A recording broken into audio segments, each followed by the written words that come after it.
Hi, I'm Bryson. I'm a peer at CEDAR. And I'm going to talk a little bit about my experience of unconscious bias.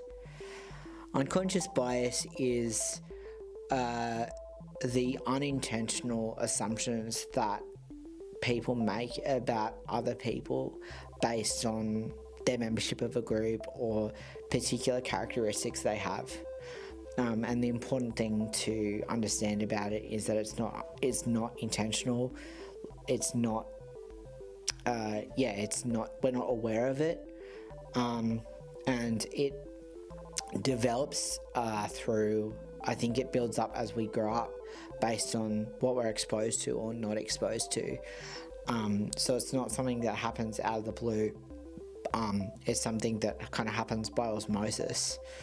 A time I remember really having my unconscious bias challenged is when I was at school. We had a support unit, and unfortunately the kids in the support unit weren't really a part of the rest of the school. There were very few occasions where we actually had a chance to interact with them. When it came time for us to graduate year 6, we connected with some of the kids in the support unit, and there was this one guy, we'll call him Andy, who had Down syndrome and loved football.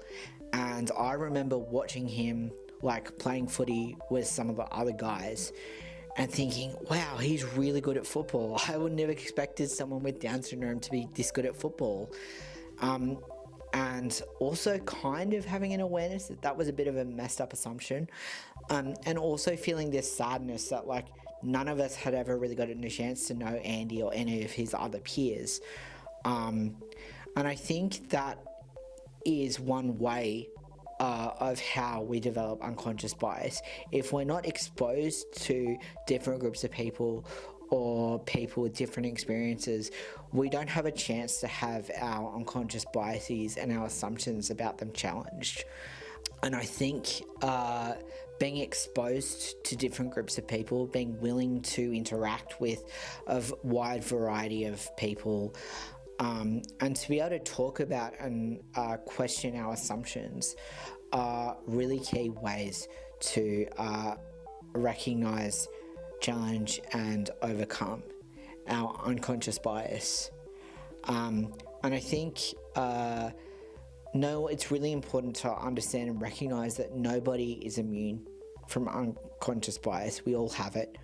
I just shared an example of having an unconscious bias against a person with a disability, and I'm a person with a disability.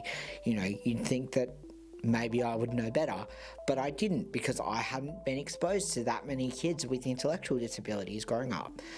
It can be hard to first start recognizing unconscious bias. I think it can bring up some really negative feelings. So I think a really good way of thinking about it is understanding that your first reaction to something is what you were taught, and your second reaction is how you actually want to be.